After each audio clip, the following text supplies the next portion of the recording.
capitano della Lombardia, Claudio Gazzini. Una prestazione da top scorer con 12 punti e una bella testimonianza, un bel gesto di fair play nel secondo set quando hai cambiato una decisione arbitrale ammettendo che il tuo attacco era fuori senza tocco del muro. Complimenti non solo per la prestazione ma anche per questo gesto di sportività. Che partita è stata quella contro la Puglia?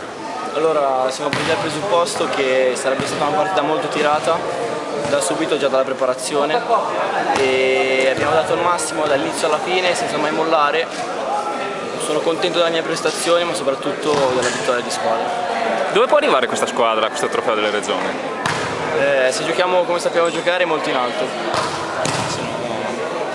E domani ci sono altri due banchi di prova importanti.